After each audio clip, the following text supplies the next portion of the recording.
The Oklahoma City Thunder's season was on the brink. Down 7 on the road to the Indiana Pacers at the end of the third quarter, they were at risk of losing Game 4 and facing a 3-1 deficit in the NBA Finals. Though in the fourth quarter, their defense not only stepped up, but their offense, led by Shai Gilgeous-Alexander, made some adjustments.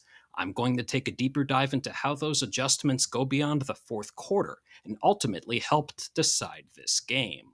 For the first time this series, the Thunder went to what was their typical starting lineup throughout the year, as Isaiah Hartenstein took the place of Cason Wallace, though the unsung adjustment was the change in Gilgeous-Alexander's minutes.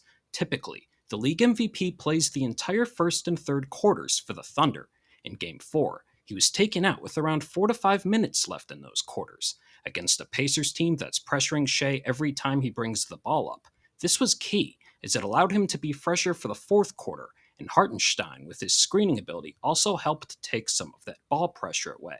Another key difference was Jalen Williams. Williams has been running offense out of pick and roll for the Thunder all year long, and has scored at least 10 points out of the action in every game these finals. However, these past 2 games, he's been much more aggressive on drives. For the playoffs, Williams has averaged 14 drives per game per the NBA's tracking data, though in games 3 and 4, he's averaged 17 drives per game and has been very efficient, making a ridiculous 68% of those shots off them in that span. In Game 4, the Thunder added a new wrinkle to this, utilizing Shai as a screener for Jalen. This starts with J-Dub bringing the ball up on the side out of bounds pass. Having Williams bringing the ball up throughout the game also helps Shai save some energy. Now as Jalen is approaching half court, Chet Holmgren is setting the high ball screen to create some space. Ben Shepherd does a nice job navigating it, but notice that instead of setting another screen, Chet is moving away from the ball. Though notice Shai on the left elbow. As Williams goes to his left, SGA, defended by Andrew Nembhard, comes over to tag Shepherd and slip to the perimeter. Nembhard isn't going to leave the MVP to defend the ball, so Williams can now use his strength and speed to his advantage, going one-on-one as he gets downhill for the layup. Williams here is bringing the ball up defended by Aaron Nesmith, as Shai, defended by Nembhard, works to the high post.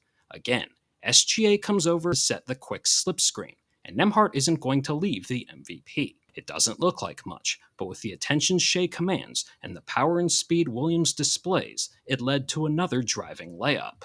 Though these Shai screens helped lay a foundation to what ultimately decided the game, which is forcing the Pacers to switch. Andrew Nembhard is a very good defender, who between playing against Shai since he was a kid and with him on the Canadian national team, is incredibly familiar with his game. Per the NBA's tracking data, Shai through 4 games this series in the time he's been defended by Nembhard has shot just 42% while turning the ball over 6 times. So while Aaron Nesmith is also a very good defender, this was the more favorable matchup, and the Thunder targeted it down the stretch. Like the last play mentioned, Williams brings the ball up defended by Nesmith, and SGA is in the high post defended by Nembhard. And again, SGA comes over to set a screen, though this time we have the switch, and as Shai gets back to the high post, Williams passes him the ball. While Gilgeous-Alexander is sizing Nesmith up, you see Nembhard is here to potentially help, but can't fully commit with Williams on the perimeter. Shai then feels some contact and goes up, drawing free throws in the process. The very next possession, Williams again brings the ball up, and with around 15 seconds left on the shot clock, Shai comes over to set a screen. Once again, this generates a switch, and Gilgeous-Alexander gets the ball in the high post. While Nembhard again is in position to help as Shai is now backing down Nesmith, this time he decides to show Shai more pressure, and he responds by kicking it back out to Jalen. Now Nembhard has to close out, and Jalen gets downhill, where he now has Nesmith and Nembhard watching the ball. Though notice as this is going on, Shai is slowly starting to backpedal to the perimeter. Williams finds him, and Shai hits the 3 to cut the deficit to 1. From that point, the Thunder didn't look back, and went on to even the series at 2. On the surface, these adjustments weren't massive, but they were very beneficial. Shai playing fewer minutes in the first and third quarters helped him be fresher in the fourth, and Jalen Williams handling the ball and attacking the basket more frequently was also key. But the 2-man game with him and SGA helped the Thunder create switches. These 2 teams have already made plenty of adjustments and counters to what's been entertaining games, so we as basketball fans look like we're in for a real treat the rest of this series.